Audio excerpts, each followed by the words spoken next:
o engano mais perigoso do diabo. Eu tenho alguns amigos que me contaram uma história de que estavam tirando as férias dos sonhos. Compraram as passagens por conta própria, mas depois compraram online as férias com um belo hotel e praias de areia branca nessa ilha, com refeições incluídas, passeios, mergulho e excursões. Bem, foi um ótimo negócio, foi caro, custou alguns milhares de dólares, mas eles estavam comprando uma semana no paraíso para ambos em um hotel muito bom. Chegaram lá e o hotel disse que não havia nenhuma reserva no nome deles. Procuraram e procuraram e disseram que não, pediram o recibo, mas descobriram que haviam comprado as férias em um site falso que os havia enganado. A ilha e o hotel estavam lotados. E a única coisa que conseguiram fazer foi se hospedar num hotel com vista para o cemitério e comer com uma colher de chá muito suja, conversando sobre aquela grande decepção. Você acha que está indo para o paraíso e acaba num lugar completamente diferente. Há cerca de 2,2 bilhões de cristãos no mundo hoje e eles se dizem cristãos e se identificam como cristãos. Mas, biblicamente, Jesus disse que pequena é a porta e estreita é a estrada, se você encontrar. E é por isso que muitas pessoas estão sendo mal orientadas, porque estão vendendo a elas um esquema. E eu quero começar pegando 2 versos da Bíblia que estão em Ezequiel. Na verdade, vamos visitar Ezequiel várias vezes em nosso estudo essa manhã. Ezequiel capítulo 33. E me acompanhem, eu vou ler apenas os primeiros 11 versículos. E veio a mim a palavra do Senhor, dizendo: Filho do homem, fala aos filhos do teu povo e dize-lhes: Quando eu trouxer a espada sobre a terra, ou seja, um exército, uma batalha, e o povo da terra tomar um homem dos seus termos e o constituir por seu atalaia, e vendo ele que a espada vem sobre a terra, tocar a trombeta e avisar o povo, se aquele que ouvir o som da trombeta não se der por avisado, e vier a espada e o alcançar, o seu sangue será sobre a sua cabeça. Ele ouviu o som da trombeta, mas não se deu por avisado. O seu sangue será sobre ele. Nos tempos bíblicos, eles tinham cidades em cima de colinas, em áreas diferentes, com fortificações. A maioria das pessoas vivia em subúrbios e fazendas e trabalhava no campo. Havia alguém que ocupava um lugar de destaque nas muralhas da cidade. E se houvesse um exército se aproximando, eles tinham diferentes maneiras de sinalizar de diferentes pontos altos para que pudessem ver a nuvem de poeira, o brilho das armaduras. E se um exército viesse, eles tinham tempo para tocar a trombeta e avisar os que estavam no campo que ouviam, largavam o que estavam fazendo, corriam para a cidade, onde ficavam protegidos e muitas vezes conseguiam resistir ao ataque. Mas se alguém ouvisse a trombeta e ficasse no campo, se o exército o pegar e o matar, se deu mal. Ele ouviu o som da trombeta, mas não deu atenção. Mas aquele que ouve e recebe o aviso salvará a sua vida. Mas se o vigia vê a espada chegando, ele vê o exército se aproximando, e se preocupar mais com sua própria segurança, correrá e contará a sua família, mas não tocará a trombeta. Parafraseando. E o povo não é avisado. E a espada vier e levar uma vida dentre eles, este tal foi levado na sua iniquidade. Porém, o seu sangue requererei da mão do atalaia. Então o Senhor resume isso e diz: Portanto, ó filho do homem, eu te constituí por atalaia sobre a casa de Israel. Portanto, tu ouvirás uma palavra da minha boca e os advertirá por mim. Quando eu disser ao ímpio, homem ímpio, certamente tu morrerás. O salário do pecado é a morte. Se tu não falar e não advertir o ímpio do seu caminho, o ímpio morrerá na sua iniquidade, mas o seu sangue eu exigirei da sua mão. Se, porém, advertires o ímpio para que se converta do seu caminho e ele não se converter, morrerá na sua iniquidade, mas tu livraste a tua alma. Portanto, ó filho do homem, diz à casa de Israel, diz o seguinte: se as nossas transgressões e os nossos pecados jazem sobre nós e neles nos afundamos, como poderemos viver? Se afundam em suas transgressões. Diga a eles como eu disse: vivo eu, diz o Senhor, eu não tenho prazer na morte do ímpio, mas que o ímpio se converta do seu caminho e viva. Convertei-vos, convertei-vos dos vossos maus caminhos. Pois por que razão morrereis, ó casa de Israel? Portanto, é difícil entender mal a mensagem aqui. Deus está dizendo que os ministros têm uma responsabilidade, de certa forma, cada crente, que somos sentinelas sobre o muro para que todos saibam que há um inimigo lá fora que quer nos destruir e que devemos fugir da ira que está por vir, devemos buscar o refúgio que encontramos em Jesus, devemos nos afastar de nossos pecados e se ficarmos apenas definhando em nossos pecados, morreremos. E ele apela no final disso, ele diz que o pecado será a sua ruína, convertei-vos, convertei-vos. Em hebraico, você não aumenta o tom da voz quando quer destacar um ponto, mas através da repetição. É como Jesus disse em verdade, e aqui ele está dizendo, convertei-vos, convertei-vos, para que vocês não morram. E uma das mensagens mais importantes que Deus dá e sua palavra é que precisamos ter cuidado para não sermos enganados por essa forma exterior de piedade sem poder. Forma de religião sem poder. Portanto, há muitas coisas que talvez não entendamos. A Bíblia é grande. Podemos não concordar com as 7 trombetas, mas elas estão aí. Conheço bons cristãos que discordam se elas são do passado, do futuro, ou se há uma aplicação dupla. Há cerca de 145 mil pessoas que veem os 144 mil de forma diferente. Há diferentes pontos de vista sobre o batismo. Haverá pessoas no céu que foram batizadas da maneira errada. Há diferentes pontos de vista sobre dieta e vida saudável. Sabia que haverá pessoas no céu que comeram carne de porco? Haverá pessoas no céu, como Martinho Lutero, que bebiam cerveja? Você está muito calado agora. Você achava que esse era o pecado imperdoável? Haverá pessoas no céu, como John Newton, que escreveu Amazing Grace, que fumava. Na época, achavam que fazia bem para os pulmões. Acredite ou não. Haverá muitas pessoas no céu que podem ter interpretado mal algumas coisas, mas há outras coisas que você não pode errar ou perderá tudo. O que você não pode entender errado é o que é necessário para ser salvo. Entender isso de forma errada é como sair no meio do Oceano Pacífico sem uma bússola em um dia nublado e dizer: acho que vou improvisar e encontrar o caminho de casa. Você não está sendo corajoso ou arrogante. Isso é suicídio. Se você não tiver uma bússola confiável, não saberá para onde está indo. Portanto, dentre todas as coisas que talvez não entendamos, uma que precisamos entender é o que Deus quer de nós para sermos salvos, o que é esperado.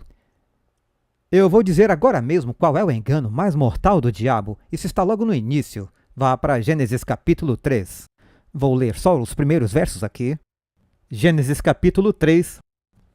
Ora, a serpente era mais astuta e mais sagaz do que qualquer animal do campo que o Senhor Deus tinha feito. E o diabo a escolheu como seu meio. E disse à mulher: Deus de fato disse que você não deve comer de todas as árvores do jardim. Ele começa questionando a palavra de Deus e citando-a erroneamente. E a mulher disse à serpente: podemos comer do fruto das árvores do jardim, mas do fruto da árvore que está no meio do jardim, que é a do bem e do mal, Deus disse: não comereis dela nem tocareis, para que não morra. Então a serpente disse à mulher: você não vai morrer de verdade. Deus sabe que no dia em que você comer dela, seus olhos se abrirão e você será como Deus, conhecendo o bem e o mal. Então, quando a mulher viu que a árvore era boa para comer e era agradável aos olhos, provavelmente tinha uma fragrância agradável, atraente. Evidentemente, ele havia feito algo notável para a serpente que de repente estava falando. Uma árvore que faz alguém querer ser sábio. Ela tomou do fruto e comeu.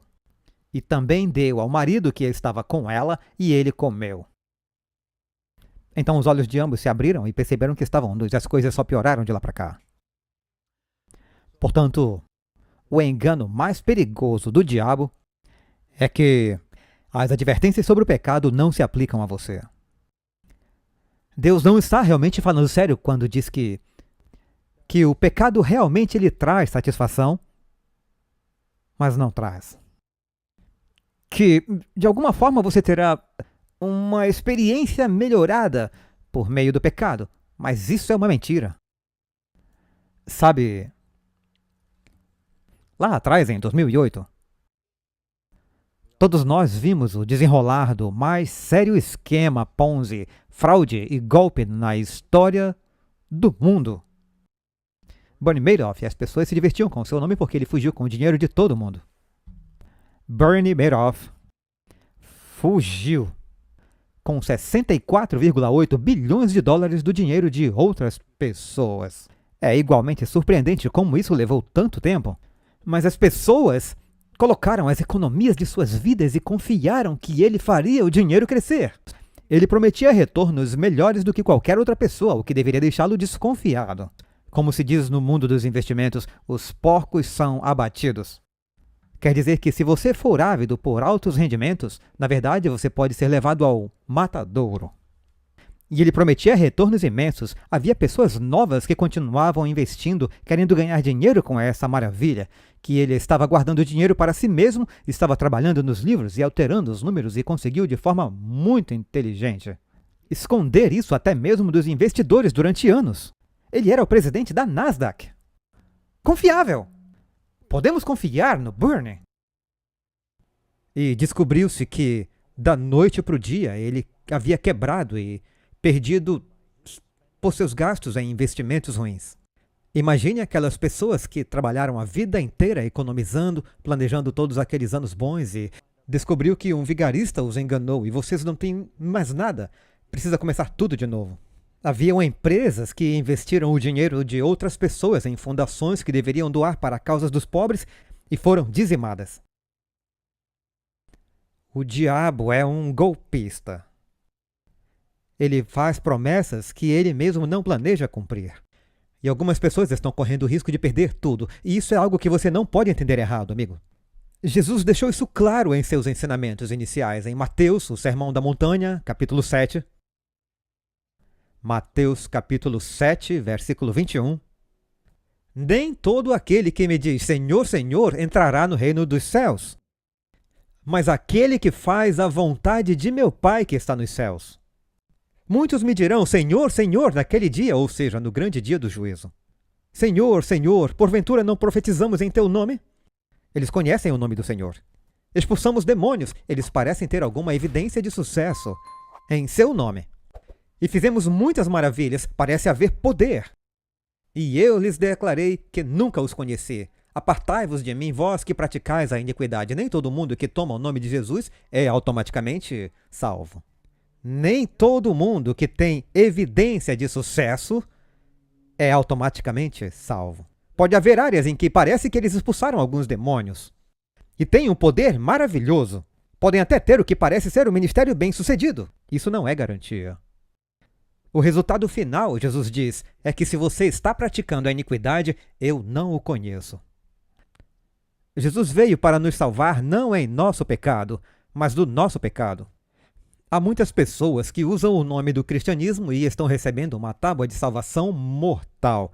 Você consegue imaginar alguém caindo do mar em um navio e você sabe, eles têm aquelas boias salva-vidas que são presas em uma corda e a outra extremidade está presa ao barco. E antes de o barco se afastar muito, você deve arremessar a boia para outra pessoa que o agarre e pensa, graças a Deus estou salvo, mas a outra pessoa o desamarrou do barco. E o barco vai embora e o deixa ali. Eles têm apenas a ilusão de que estão salvos, pois foram enganados. Observe, Jesus, quando diz poucos, é poucos. Muitos quer dizer muitos. Muitos quer dizer a maioria, poucos quer dizer a minoria. Ele diz, muitos virão a mim naquele dia. Então, é a minoria ou a maioria que é enganada e pensa que está salva quando não está. Então, como saber se você não é um deles? Para mim, essa é a pergunta mais importante que eu e você devemos fazer a nós mesmos. E dizer, Senhor, eu quero saber se eu tenho... Já ouviram falar na situação de vida e morte? O que pode ser mais vida e morte se perder a vida física é ruim, mas perder a vida eterna é pior. Não ter sua vida eterna em situações de morte é a pior tragédia de todas. Ouvir que a colheita já passou e que o verão já terminou e que não estamos a salvos até aqui é tarde demais. Então você pode dizer, como posso saber? Jesus nos dá a resposta. Vamos até Mateus 7,15. Cuidado com os falsos profetas, que vêm a vocês vestidos como ovelhas, mas por dentro são lobos devoradores. Vocês os conhecerão pelos frutos. Alguém colhe uvas de espinheiros ou figos de cardos? Assim também toda árvore boa dá bons frutos, mas a árvore má dá maus frutos. Semelhantemente, toda árvore boa dá bons frutos, mas a árvore ruim dá frutos ruins. Toda árvore que não dá bons frutos é cortada e jogada no fogo. Se você não produzir o fruto, não conseguirá sobreviver, mas é possível saber qual é a árvore pelo fruto. Portanto, pelos frutos os conhecereis. Portanto, se uma pessoa disser, louvado seja Deus por eu ser cristão, é aí que muitas pessoas se enganam. Eu fui à igreja e o pastor me disse que se eu repetisse essa oração e aceitasse a Cristo, agora eu tenho o dom da vida eterna e pela fé é tudo que eu preciso, basta crer que você está salvo. E eles não instruem. Espera. Esse é o primeiro passo, é o ponto de partida. Somos salvos de nossos pecados passados pela fé, por meio da sua graça, mas você deve se arrepender de seus pecados. Ou seja, você abandona seus pecados. Confessamos nossos pecados. Quem confessar e abandonar seu pecado terá misericórdia, é o que a Bíblia diz. Você não pode simplesmente orar e parar por aí. É aí que grande parte dos cristãos está. E eles seguem com essa ilusão de que estão salvos. Eles pensam, todos ao meu redor estão agindo e vivendo exatamente como eu estou vivendo. Tem pouquíssima diferença entre nós e o mundo. Eles são ótimas pessoas. Todos nós devemos estar salvos. Mas você já se arrependeu, confessou e abandonou seus pecados? Você nasceu de novo? Você é uma nova criatura? Você está se afastando do que é ruim e fazendo o que é bom? Agora você pode estar pensando, Pastor Doug, você está ensinando perfeição? Não. Eu tenho algumas árvores nas colinas e eu sei que árvore é pelo tipo de fruta que ela dá. Mas eu tenho uma notícia para vocês. Nem toda a fruta dessa árvore é comestível. Portanto, você pode ser o tipo certo de árvore com o tipo certo de fruta, mas isso não significa que não haverá falhas ou defeitos em sua vida. O segredo é, você abandonou seus pecados? E se você cair, está arrependido? Você se arrepende? Se entristece por tê-lo entristecido? Eu ouvi um pastor dizer uma vez que as pessoas vêm à igreja, elas se juntam à igreja, elas aceitam a Jesus, começam a seguir ao Senhor, mas tem um pecado que as está incomodando. 20 anos depois, aquele pecado ainda está ali, mas não incomoda mais. Nos acostumamos com ele. E é isso que Jesus está dizendo, que é muito perigoso. Sim, os cristãos cometem erros, mas precisam estar crescendo. Ele é o autor e consumador de sua fé. Existe a santificação. Se um bebê come com os dedos aos 8 meses de idade, tudo bem. Mas se ele tiver 13 anos e ainda tiver com comida na orelha e no nariz, é melhor levá-lo ao médico, tem algo errado. Estão entendendo? E há cristãos que estiveram na igreja a vida inteira. Não cresceram. E você se pergunta, eles estão realmente salvos? Essa é a pergunta que não pode nos confundir. Bem, não importa como você rotula uma pessoa. A Bíblia diz, pelos frutos os conhecereis. Eu gosto de lembrar às pessoas a história em que Abraham Lincoln, sempre lhe perguntavam, há tantas distorções de termos e política. E ele perguntava a alguns amigos, quantas patas tem um cachorro? E eles respondiam, 4. Ele disse, bem, suponhamos que você chame uma cauda de perna. Quantas patas tem um cachorro? E eles diziam, 5. Errado. Chamar a cauda de perna não significa que ela seja uma perna. Ela continua sendo uma cauda. E você não pode mudar a verdade mudando os rótulos. A verdade é a verdade. Jesus veio para nos salvar dos nossos pecados. Se permanecemos em pecados e não nos afastamos, não viveremos. Devemos nos arrepender de nossos pecados. João 15, versos 1 e 2, Jesus ainda falando sobre os frutos. Eu sou a videira verdadeira e meu pai é o agricultor. Todo ramo em mim que não dá fruto, note que são ramos nele, dizem ser cristãos. Todo ramo em mim que não dá fruto, ele tira, e todo ramo que dá fruto, ele o poda. Você será disciplinado, mas se der frutos, ele o podará para que dê mais frutos. Deus olha para os frutos, nós também devemos olhar para os frutos. A Bíblia diz em 2 Coríntios 13 que cada um examine a si mesmo. Mas pastor, isso soa farisaico. Parece que você está sendo crítico, parece legalismo. Eu quero ler para vocês uma citação do livro Caminho a Cristo, página 60. Há dois erros que os filhos de Deus, em particular aqueles que há pouco passaram a confiar em sua graça, precisam especialmente evitar. Quais são eles? Primeiro, é o de se reportar às próprias obras e confiar naquilo que podem realizar para ficar em harmonia com Deus. Aquele que procura tornar-se santo buscando por meio das próprias obras guardar a lei está tentando algo impossível. Tudo o que o ser humano possa fazer sem Cristo está poluído pelo egoísmo e pecado. Somente a graça de Cristo por meio da fé pode nos santificar. Tudo bem, só queria enfatizar isso. Todos concordamos? Qual é o outro erro? O erro oposto e não menos perigoso é acreditar que Cristo isenta a pessoa de guardar a lei de Deus, que, considerando que somente pela fé nos tornemos participantes da graça de Cristo, nossas obras nada têm a ver com a nossa redenção. Agora, eu me deparo com isso o tempo todo no mundo evangélico. Muitos amigos aí são boas pessoas, mas mencionou o sábado, Pastor Doug, fique para lá com a lei. Somos salvos pela graça. Não precisamos mais guardar os mandamentos. Eu sempre gosto de dizer, sério? Qual deles você está quebrando? Tudo bem pecar? Você diz que é cristão. Não. Geralmente o problema é apenas com o quarto mandamento. É claro que alguns cristãos também têm problemas com o segundo mandamento sobre a idolatria, mas eles dizem, não, somos salvos pela fé. Eles acham que qualquer ideia de guardar a lei, o que Jesus foi bem claro. Ele disse, todo aquele que ensinar os homens a violar um dos menores mandamentos será chamado menor no reino dos céus. Mateus 5. Mas aquele que praticar e ensinar será chamado grande no reino dos céus. Deus quer que sejamos obedientes. Você pode vir a Jesus do jeito que está. Mas eu tenho uma notícia, ele o ama demais para deixá-lo como está. Você precisa abandonar seus pecados e se arrepender dos pecados, pois você não vai conseguir. Você vai perder tudo. Não vale a pena. Foi isso que o diabo disse a Adão e Eva. Vou levá-los a uma experiência mais elevada. Vai te satisfazer. O prazer será inimaginável. Vocês experimentarão a bênção. Eles deram ouvido à tentação do diabo e pensaram que não teriam que enfrentar as consequências. Ele disse, vocês não vão morrer de verdade. Em quem você vai acreditar? Deus disse, pecou, morreu. Obedeça e viva. Porque Deus amou o mundo de tal maneira que deu seu único filho, para que todo aquele que nele crer não pereça, mas tenha vida eterna. Há duas opções, viver ou perecer. E a Bíblia diz que devemos nos afastar de nossos pecados se quisermos viver.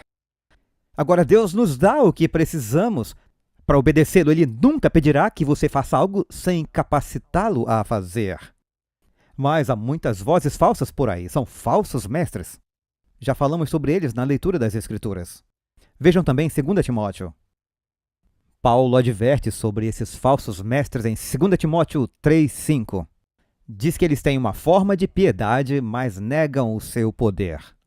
Que tipo de poder é esse? Quando você vem a Cristo e Ele lhe dá o Espírito Santo, Ele lhe dá poder. Jesus vai para o céu, a última coisa que Ele diz é que toda autoridade e todo poder me foram dados. Portanto, ide. 2 Timóteo 4, verso 2. Ele diz ao jovem discípulo que pregues a palavra, instes a tempo e fora de tempo, redarguas, repreenda, exortes com toda a longanimidade e doutrina. Por quê? Porque virá um tempo em que não suportarão a sã doutrina. Há uma doutrina mortal. Mas segundo os seus próprios desejos, porque tem coceiras nos ouvidos, porque é atraente e soa melhor. Amontoarão para si doutores e desviarão os ouvidos da verdade, voltando às fábulas. Paulo advertiu em Atos 20, 29, ele disse algo semelhante. Porque eu sei que depois da minha partida entrarão no meio de vós lobos selvagens que não pouparão o rebanho. E de entre vós mesmos se levantarão homens falando coisas perversas para atraírem os discípulos após si. E é difícil dizer isso a vocês, mas... E sabe, eu gostaria de poder dizer que nossa denominação está imune a isso. Mas o diabo é o mesmo em todas as épocas. Em Israel houve verdadeiros e falsos profetas. Então sim, mesmo entre o povo de Deus, ele se infiltra em qualquer denominação. Essas ideias sutis de que você pode continuar uma vida de pecado e ainda assim ser salvo, não é verdade. Agora eu quero reiterar, isso não significa que como cristãos você não possa cometer erros, não possa cair. Mas se você for mantido em cativeiro pelo pecado, se está se rendendo voluntariamente ao pecado, se não tiver arrependimento ou remorso pelo pecado, você não está salvo. Os pecados mataram Jesus. Se para você não importa, veja o que o pecado fez com Jesus. E diga que Deus é indiferente. Ele quer que nós sejamos novas criaturas. Isaías 30, verso 9. Esse é um povo rebelde, filhos mentirosos, filhos que não querem dar ouvido à lei do Senhor, que dizem aos videntes que não vejam e aos profetas que não profetizem para nós. Coisas retas, falem-nos coisas suaves. Profetizem o engano, eles querem ouvir mentiras. Eles querem ouvir que Deus veio para que todos pudessem ser ricos e saudáveis. Já ouviram desses pregadores antes? Há um termo diferente para isso, é chamado de ágape desleixado, amor, amor, amor, e não se fala de santidade. Outro termo é chamado de graça ingênua. Então você tem que falar e agarrar. Você pode dizer o que quiser e Deus vai lhe dar o que você quiser. Ele é a sua máquina caça-níqueis nos céus. E ele só está ali para torná-lo uma pessoa próspera. E não são esses os ensinamentos de Cristo. Jesus disse que se quiser me seguir, deve negar a si mesmo. Tomar a sua cruz e me seguir. A Bíblia fala sobre lutar contra o pecado. Lutar. Temos que suportar. Temos de resistir. Há um esforço envolvido no fato de ser um cristão. Pastor Doug, eu achava que era só crer. É verdade, somos salvos inteiramente pela fé. Lembra do exemplo do ladrão na cruz? Ele se voltou para Jesus? E, a propósito, o que está acontecendo nessa história, que está no capítulo 23 de Lucas, é que esse ladrão, quando ele foi crucificado, dos ladrões crucificados com Jesus, ambos estavam primeiramente envolvidos na zombaria da multidão, mas eles estavam lá por 6 horas. Em algum lugar do caminho, ele viu as apostas sendo feitas pelas roupas de Jesus. E ele ouviu Jesus dizer, meu Deus, por que me desamparaste? E lembrou de algo que provavelmente ouviu quando era menino na escola sabatina. O Salmo 22 começa com, meu Deus, por que me abandonaste? E depois diz que lançaram sorte sobre as minhas roupas.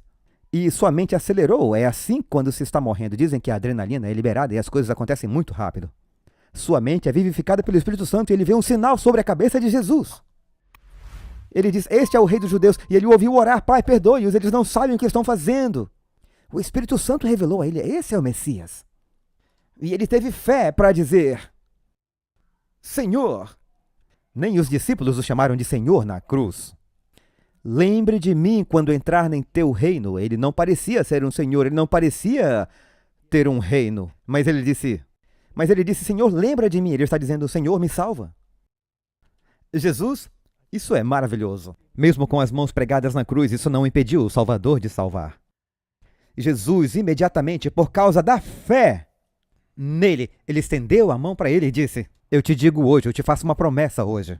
Você estará comigo no paraíso naquele dia, porque Cristo não foi naquele dia. Leia João 21. Ele disse, hoje eu te prometo, você estará comigo no paraíso. E aquele homem morreu, salvo pela fé, acreditando na graça de Deus. Agora aqui uma pergunta hipotética, mas você precisa fazer essa pergunta. Suponha que antes de esse homem morresse, depois de aceitar Jesus, se Pilatos enviasse os soldados e dissesse, parece que erramos o nome de alguém, você, na verdade, não deveria ter sido crucificado, nós realmente sentimos muito, por favor, nos perdoe. Pode entrar com uma ação judicial mais tarde. E eles o tirarem da cruz, tirarem os pregos e o levarem para baixo, desamarrarem suas mãos e, de alguma forma, ele se curar. Ele voltaria a roubar e a matar? Ou a graça de Deus, se ele realmente fosse salvo, o teria transformado? Será que ele viveria uma vida diferente? Eu suponho que, se ele fosse realmente salvo, teria tido os frutos da obediência. Lá na cruz, ele se arrependeu. Ele disse ao seu amigo, teme a Deus, pois estamos na mesma condição. Nós estamos recebendo o castigo justo por nossos atos. Mas este homem, falando de Cristo, não fez nada de errado.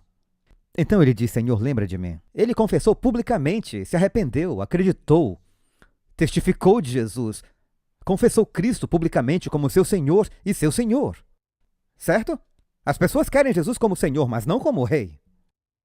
Querem um Salvador, mas não querem um Senhor, é o que eu deveria dizer. Não querem alguém lhes dizendo o que fazer. Querem apenas que ele as salve de seus pecados, mas não querem ser salvas do poder do pecado em suas vidas, só da sua penalidade. Se quiser ser salvo, você precisa dos três. Você precisa ser salvo da penalidade, do poder do pecado, e no céu seremos salvos da presença do pecado. Mas, se o Filho o liberta, você deve ser livre. O que significa crer? Frequentemente citamos e às vezes abusamos do versículo em Atos 16:30, onde Paulo e Silas conversam com o carcereiro de Filipos. E ele diz: o que eu devo fazer para ser salvo? Eu amo quando alguém me faz essa pergunta. Estudando com um casal, a esposa me perguntou diretamente: o que precisamos fazer para ser salvos? Eu disse: ainda bem que você me perguntou. Então Paulo disse: creia no Senhor Jesus Cristo e você será salvo, você e sua família. O que as pessoas pensam quando você fala crer?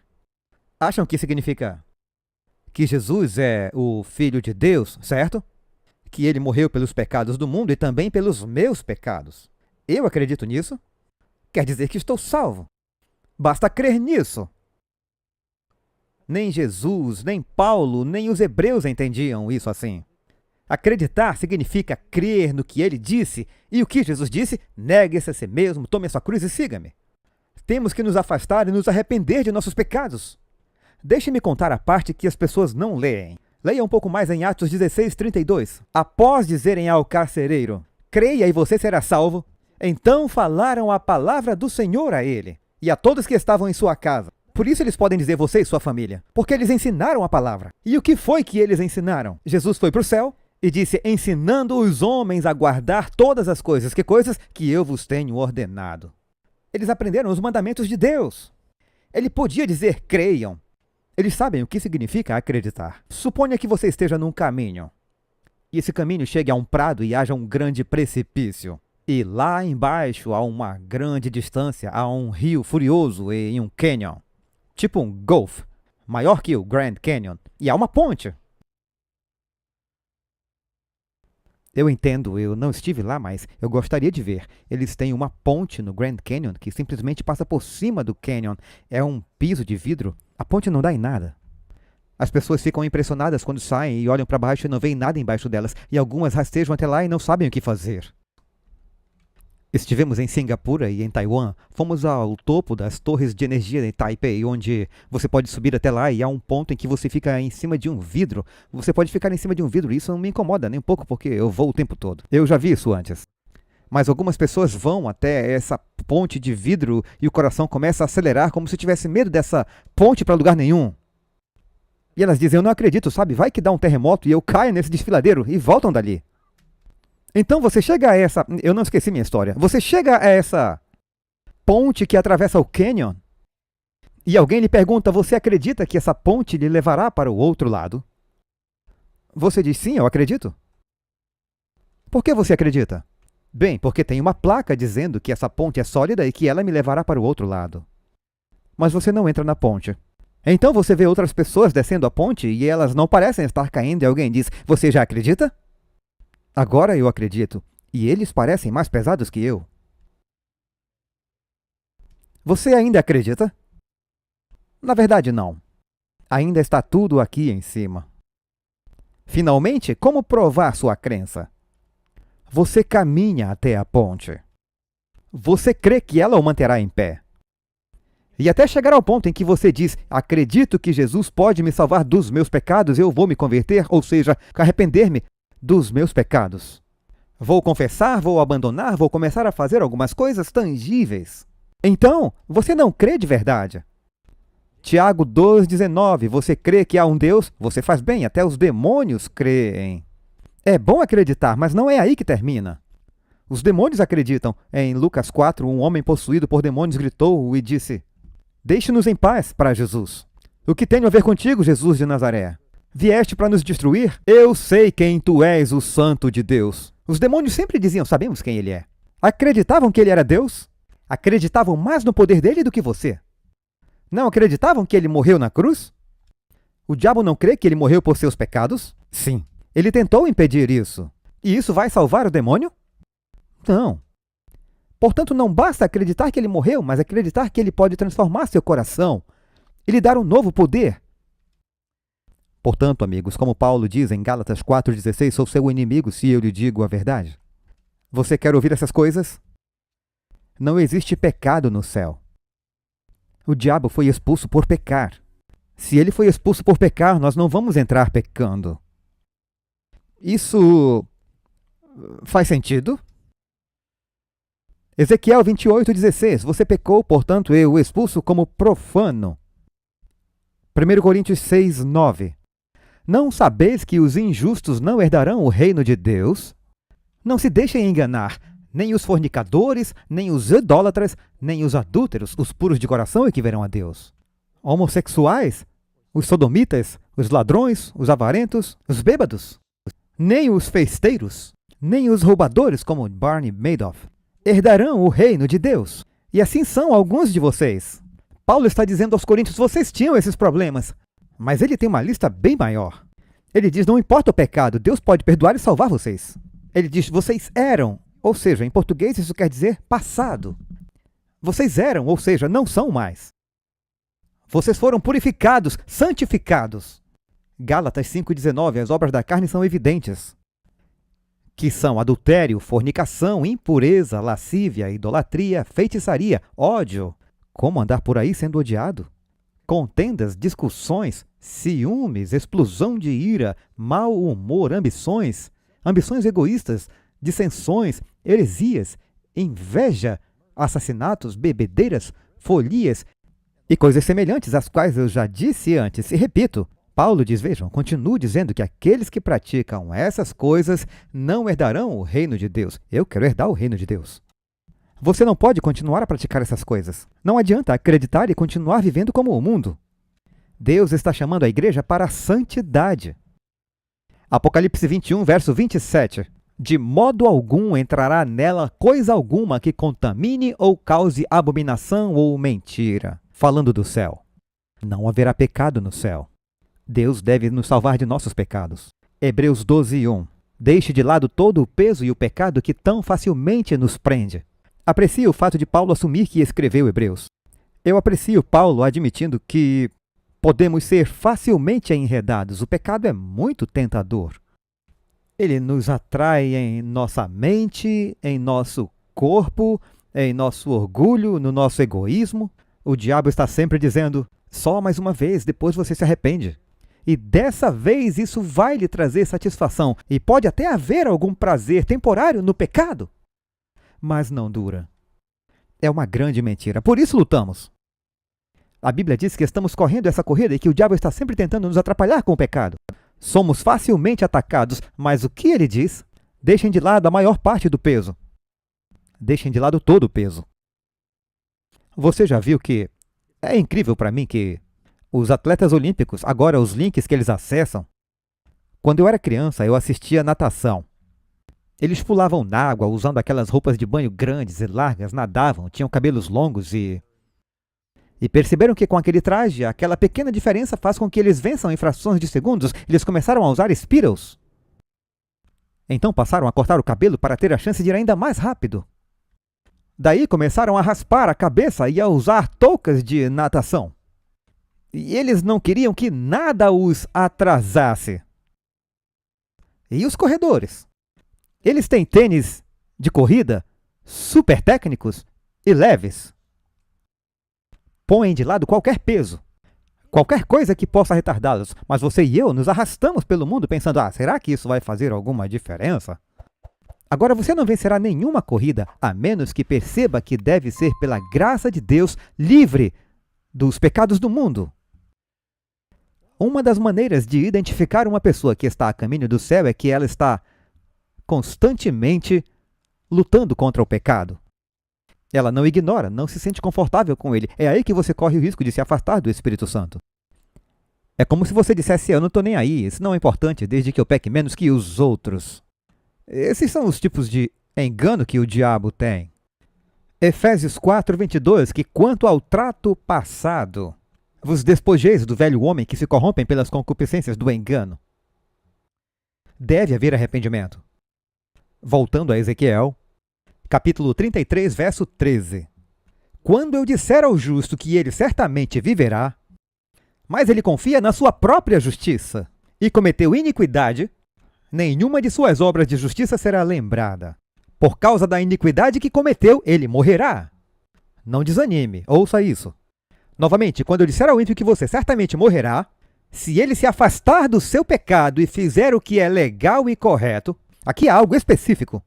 Se o ímpio restaurar a promessa, devolverá o que roubou. Então você tem pecado em sua vida e pegou emprestado o soprador de folhas do seu vizinho e se esqueceu de devolvê-lo nos últimos 2 anos. Porque ele se mudou para 4 quarteirões de distância, então você acha que ele nem vai lembrar de que você está com o soprador de folhas dele. Mas você veio a Jesus, e o Espírito Santo diz, toda vez que você pegar aquele soprador de folhas, pegar algo emprestado por 2 anos, isso é roubo. Mas eu quero ir para o céu, Jesus diz, devolva o soprador de folhas. Senhor, eu vou ficar de fora por um soprador de folhas? Sim, por causa do seu coração. Você iria para o céu. Vou dizer de novo, você iria para o inferno. Por roubar uma caneta, assim como por roubar $1 milhão. Se você entrar e perceber que está num banco, aqui nesse banco tem dinheiro meu, então eu vou levar essa caneta. Você acabou de roubar. As canetas não são um brinde. Você tem o espírito do roubo no seu coração. Não precisa ser $1 milhão. Você acabou de fazer o que Bernie Madoff fez. Roubo no coração. O que você tem que fazer? Se o ímpio restaurar o penhor, devolver o que roubou, andar nos estatutos da vida... Eu ouvi falar de um pregador que passou pela Escócia fazendo um reavivamento e pregando nos estaleiros. Ele falou sobre arrependimento e restauração. Às vezes basta ir até a pessoa e pedir desculpas. Escrever todos os erros que puder. Agora, você e eu sabemos. Eu costumava roubar, mas não posso voltar e pagar todas as pessoas que roubei porque nem sei quem elas eram, onde moravam, estava escuro. Quer dizer, há coisas que não dá para fazer, certo? Às vezes não dá para, como dizem, arrumar ovos mexidos. Mas quando o Espírito Santo coloca algo em seu coração, houve um caso em particular que eu sabia que havia roubado um empregador. E anos depois voltei para consertar a situação. E eu tive que pedir desculpas à minha madrasta por ter roubado seu Jaguar XKE e tê-lo destruído. Eu o destruí em marcha ré. Eu estava dando ré e bati. Depois levei o carro para casa, ainda andava. Estacionei na frente de casa e fui dormir. Ela acordou e pensou, alguém entrou na nossa garagem e bateu no carro, pois felizmente ele estava batido na traseira. Daí ela saiu e ficou reclamando pela casa como se alguém tivesse destruído seu Jaguar. Eu nunca disse nada. Anos depois me tornei cristão e disse, Beth, precisamos conversar. A essa altura eu sabia que ela não ia esquentar porque ela já tinha uma Lamborghini. Então... Finalmente eu tive que falar, pois me incomodava o fato de ter mentido para ela. Eu devo ter mentido sobre outras coisas, mas essa, o Espírito Santo me incomodou. Portanto, ser cristão significa... Talvez seja necessário consertar alguns erros. Isso que é arrependimento. Devolve o que foi roubado, anda nos estatutos da vida sem cometer iniquidade. Ele certamente viverá, ele não morrerá. Nenhum de seus pecados que cometeu será lembrado contra ele. Ele fará o que é lícito e correto, ele viverá, eu amo isso. É o Evangelho, bem ali no Antigo Testamento, Ezequiel, entre todas as pessoas, falando de salvação pela graça, arrependimento. Retornar.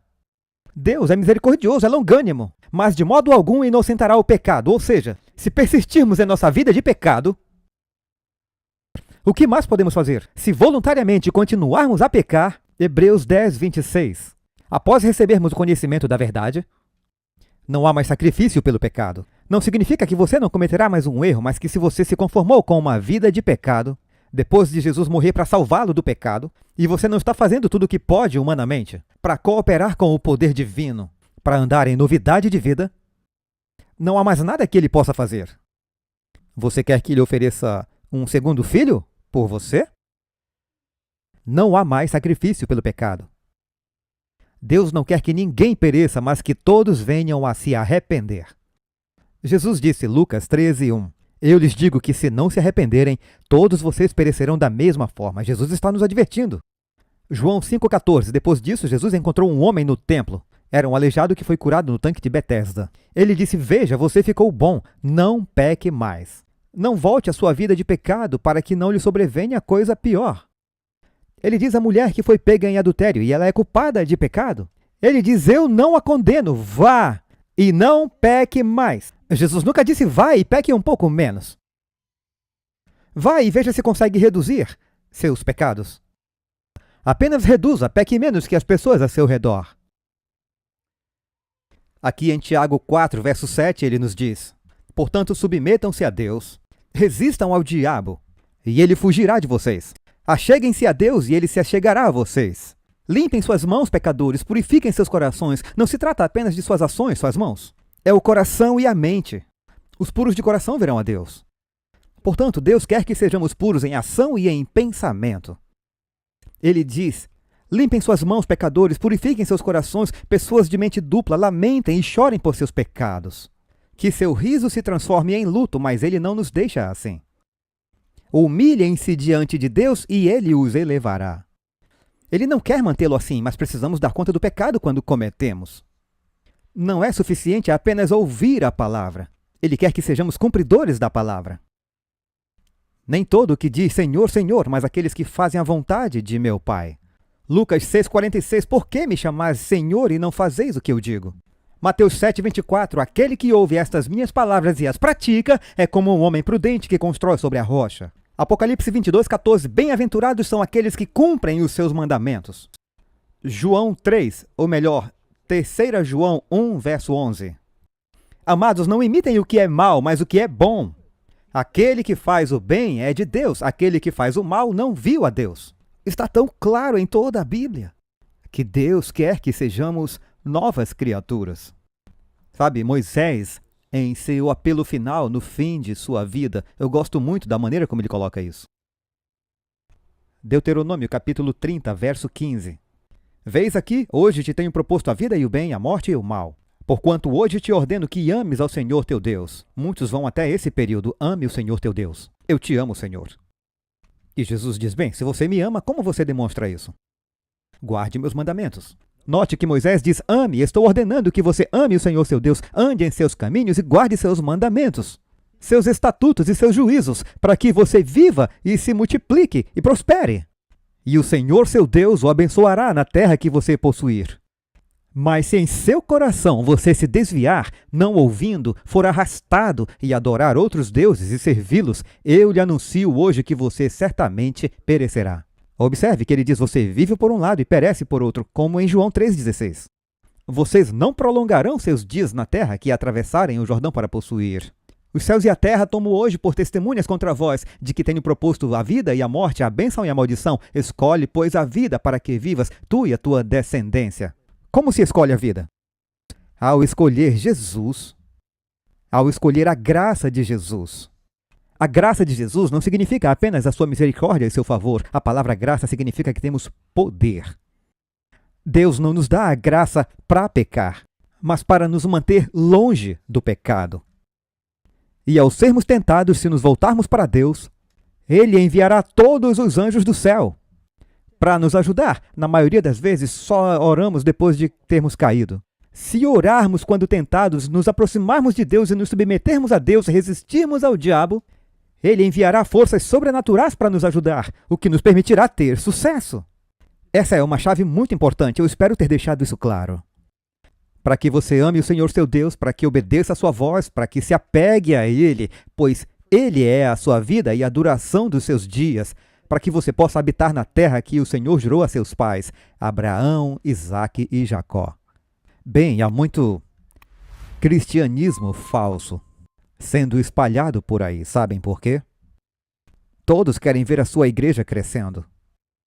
Querem parecer bem-sucedidos. E o verdadeiro evangelho é um desafio. As pessoas se afastaram de Jesus. Quando ele lhes deu a verdade, ele teve que perguntar aos discípulos, vocês vão me deixar? Às vezes é duro ouvir a verdade. E os pastores estão querendo enlarguecer o caminho estreito. Mas, independente do que o pastor diga, se não seguir a palavra de Deus, essa estrada não mudou de tamanho nem de direção. E estamos mais interessados em quantidade que em qualidade. Eu fui evangelista por anos, numa reunião evangelística. E a primeira coisa que o presidente da conferência, ou quem quer que seja, vai lhe perguntar é, foi ótima reunião? Que ótima reunião! Quantos foram batizados? Apenas 2. Eu disse, Havia outros que queriam se batizar, mas não estavam preparados. Viajando e trabalhando em todo o mundo, eu já vi discussões com pastores e até mesmo com líderes de conferências em que eles queriam batizar todo mundo. Você já estudou com eles? Eles sabem o que significa esse compromisso? Eles estão prontos para... Vieram para a igreja semana passada? Não, mas eles estão vindo. Pessoas estão sendo batizadas em eventos emocionais que nunca foram à igreja. É como as pessoas que se casam no primeiro dia em que se conhecem, e esses casamentos podem parecer bonitos, mas não duram. Portanto, num esforço para tentar aumentar o cristianismo, muitas vezes estamos prejudicando as pessoas que entram na igreja, baixando o padrão para torná-la mais atraente. Pastores fazem pesquisa de mercado e dizem: vamos descobrir o que a comunidade precisa, ou melhor, o que a comunidade gosta. Eu sei que você quer ministrar e saber quais as necessidades, mas construir todo um culto em torno de... As pessoas não querem ter que parecer respeitáveis quando vêm à igreja, porque dá muito trabalho se vestir bem. Então, diga a elas para virem de bermuda e camiseta e chinelo de dedo. Se deu fome quando vierem? Traga donuts se estiverem cansados. Dê café. Só descubra o que eles querem. A igreja pode crescer. Eles não gostam dos hinos. Dê a eles uma música mais animada. Faça com que seja divertido. Esse é o tipo de mentalidade de muitas igrejas atualmente. E há algumas pessoas que estão, sabe... Eu preciso ter cuidado com o que estou dizendo. Vocês sabem o que eu estou dizendo. Estamos baixando o padrão de santidade. Estamos tentando ampliar o caminho estreito e mudar sua direção para que possamos atrair mais pessoas do mundo. Foi o que a igreja fez durante a Idade das Trevas. Disseram: teremos mais pagãos na igreja se trouxerem seus ídolos. Começaram a se comprometer para a igreja crescer. E como resultado, em pouco tempo, sim, havia muita gente na igreja, mas ela não significava mais nada. Você mal conseguia distinguir a igreja do mundo. Portanto, o diabo está tentando diluir o evangelho para tentar atrair mais pessoas. Eu quero ler algo para vocês da Review and Herald de 1904. Nossas igrejas estão ficando enfraquecidas. Por receberem como doutrina os mandamentos dos homens, muitos são recebidos na igreja que não são convertidos. Permite-se que homens, mulheres e crianças participem do solene rito do batismo sem que sejam plenamente instruídos quanto ao significado dessa ordenança. A participação nessa ordenança significa muito, e nossos ministros devem ter o cuidado de dar a cada candidato ao batismo instruções claras quanto ao seu significado e à sua solenidade. Sacrifícios estão envolvidos. O que significa seguir a Jesus? Quando um casal chega e diz: vamos nos casar, queremos nos casar, um bom pastor diria: vamos em frente, mas primeiro vamos ter um aconselhamento, pois queremos que o casamento dure. Se você batiza uma pessoa cedo demais, não está ajudando, está prejudicando e prejudicando a igreja. Que saibam que é um compromisso para que quando assumirem, mantenham. Alguém disse uma vez que se uma pessoa entra na igreja muito rápido, ela normalmente sai rápido também. Elas precisam manifestar seus frutos. Que elas manifestem frutos que sejam evidência de justiça, disse João Batista. Bem, eu tenho mais a dizer, mas deixe-me encerrar com o seguinte. Há alguns anos atrás, lembro de ter ouvido falar de uma senhora que estava morrendo de câncer e processou seu farmacêutico. E ela ganhou um processo de 2,2 bilhões de dólares. Mas o que levaria um júri a conceder mais de 2 bilhões de dólares a alguém? Esse farmacêutico, Robert R. Courtney, era um serial killer, mas como ele matava as pessoas, era diluindo suas receitas. Essas medicações para câncer e outras doenças são dosadas com muito cuidado. Não pode passar ou terá efeitos colaterais com a quimioterapia. Também não pode ser menos ou não fará efeito. E ele pensou: se eu diluir e dividir em 2 ou 3 partes, posso ganhar mais dinheiro e vender mais remédio. E ele nunca se importou com as consequências para as pessoas que estavam morrendo. E ao longo de mais de uma década, ele preencheu mais de 90 mil prescrições em que ele diluiu a receita. E não há como saber quantos morreram por causa disso. Bem, é isso que o diabo está fazendo com o evangelho. Ele está diluindo até o ponto em que ele fica sem efeito. E o está diluindo. É como se as pessoas estivessem em um campo de prisioneiros de guerra e continuassem adicionando mais água à sopa até que ela não tivesse mais valor nutricional. E o diabo está fazendo isso com o Evangelho hoje, amigos. Espero ter livrado minha alma de seu sangue hoje. Ficou bem claro que precisamos fugir da ira que está por vir. Ou temos um problema. Vamos morrer. O salário do pecado é a morte. Estamos todos sob essa sentença. Só há uma maneira de escapar. É aceitando o sacrifício de Jesus, recebendo Cristo, acreditando em Jesus e depois seguir a Cristo e seus ensinos. Ter os frutos do Espírito, amor, alegria, paz, bondade, fé, temperança em nossas vidas. É isso que significa ser salvo, por favor. Não se deixe enganar pelo engano mais perigoso do diabo, de que podemos ter uma forma de piedade sem poder.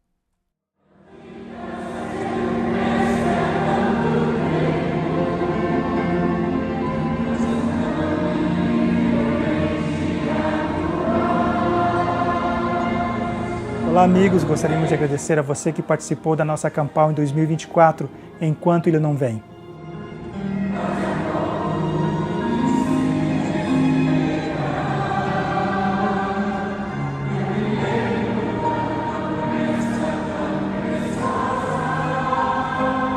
Quero dizer que todos os vídeos da Campal já estão em nosso canal, inclusive aqueles que não foram transmitidos, no caso os seminários. O link eu vou deixar aqui embaixo nesse vídeo.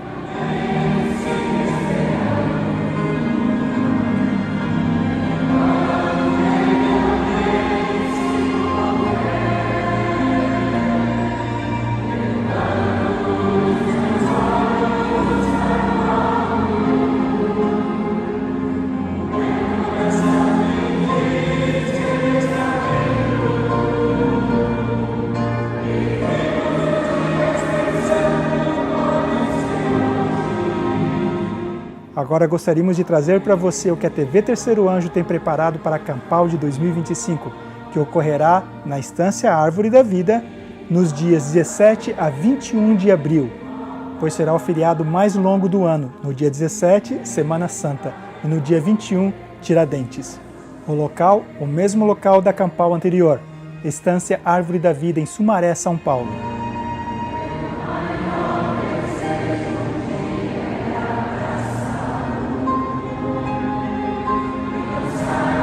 Sabemos que durante a Campal nós demos uma outra data.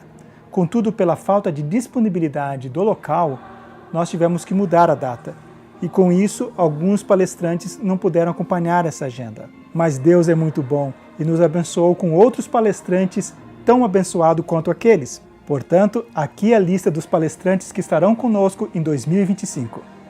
Pastor Sebastian Braxton, Christian Bardal,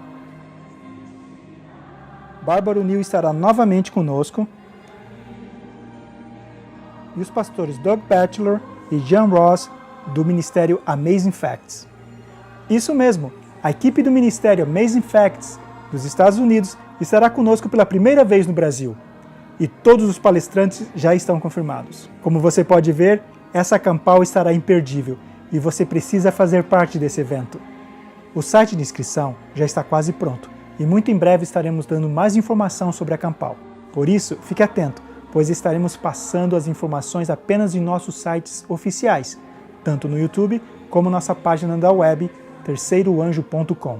Se você ainda não é inscrito em nosso canal, faça sua inscrição agora, para que você não perca nenhuma informação.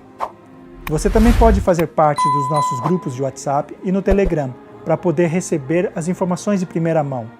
O link vai estar aqui na descrição desse vídeo.